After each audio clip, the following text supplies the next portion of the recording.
Paano gumawa ng granola? Ito po, panoorin natin. Ito po si Mama DH.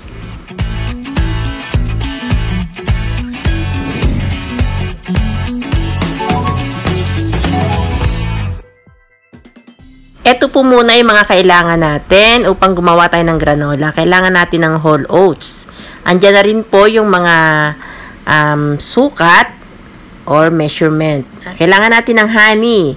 Kailangan din po natin ng peanut butter, saka coconut oil. Pakibasa na lang po yung mga sukat. Tapos kailangan din po natin ng cinnamon powder, vanilla, kahit na po anong klaseng vanilla, tsaka asin. At kailangan natin ng coconut flakes. Marami pong nabibili niyan. Yan po. 1, 2, 3, 4, 5, 6, 7. Tama ba? 8. Yan lahat yung ating mga ingredients. Una. Yan po. Ito na ha. Yung mga hindi pa po nagsusubscribe ha, mag-subscribe na kay Mama DH. Unahin po natin yung oats. Kahit hindi nyo po nasundan yung binasa nyo kung anong measurement, yan po ang oats, 3 cups. Yan po, 3 cups. Susundan natin yan ng coconut oil. Yan po ay 4 tablespoons. Ang ginamit kong tablespoon, yung plastic na ganyan. Yan. 4 na tablespoon. Tapos, kalahati na honey. Half cup of honey. Yan. Simutin natin kasi sayang yung maiiwan doon sa sa measuring cup. Yan. Haluin natin kung gusto lang natin. 'Di ba? Kung ayaw, wag. Sabay gano'n. Pwede rin bang haluin o hindi.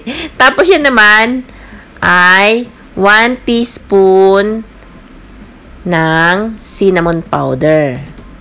Yan. Kasi ano lang naman yan sa isang bowl na ganyan na malaki, paghahalu-haluin lang naman. Lahat-lahat. Tapos, yan naman yung vanilla powder. Kasi ang alam ko, yung isang sachet na ganyan, 1 teaspoon lang din yan. Ganon. Pwede rin naman gumamit ng essence, yung syrup. Pwede din. Tapos, isinunod ko na ngayon yung peanut butter. Yan. 4 tablespoons. Yan na. Kailangan nang gamitin mong kutsara na talaga. Hindi yung measuring spoon lang. Kasi 'di ba, ang hirap sandukin nung peanut butter diyan sa kanyang garapon. Yan. 4 po yan ha na puno. Punong-puno.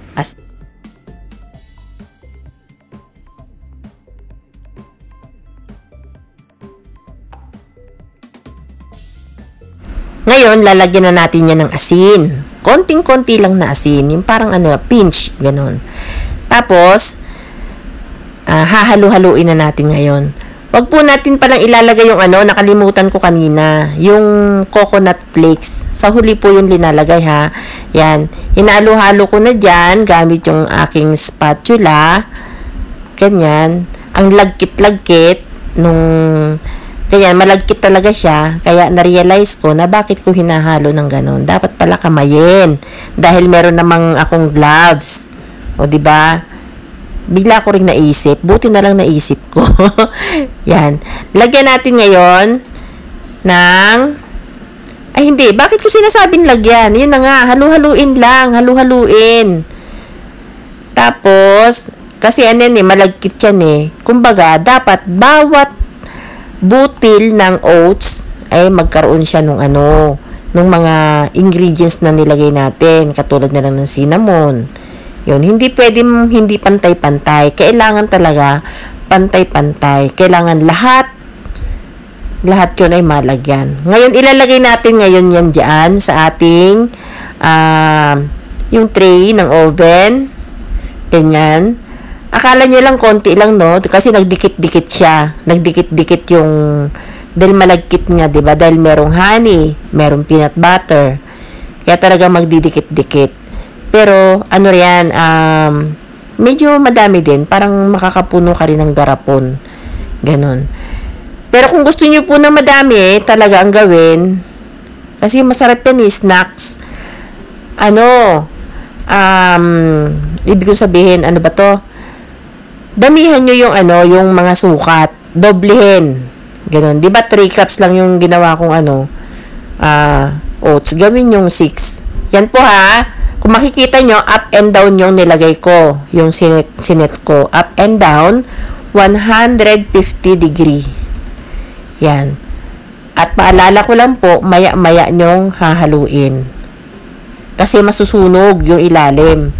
As in, maya-maya talaga yung parang mga 3 minutes, ganun. Maya-maya ko siyang binubuksan para haluin siya. Kasi nasusunog.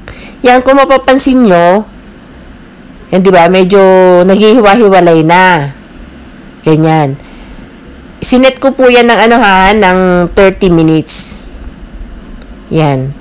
Tapos, after 20 minutes, tandaan nyo na lang po, after 20 minutes, ilalagay na natin yung ating coconut flakes. Yan. Pwede nyo rin ilabas muna para hindi kayo mahirapan. Ganon. Tapos, halu-haluin na naman. Hihintayin po natin na yung coconut flakes natin medyo magkulay brown siya ng konti. Ganyan. Yan. Yan.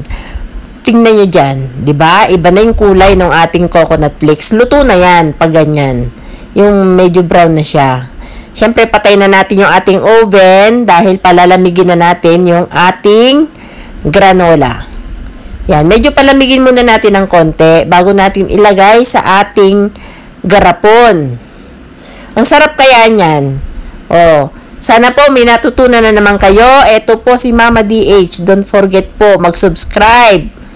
Yan, isalin muna natin sa ating garapon yung ating granola na masarap. Maraming salamat po sa panonood at pagsuporta kay Mama DH. God bless po sa inyong lahat.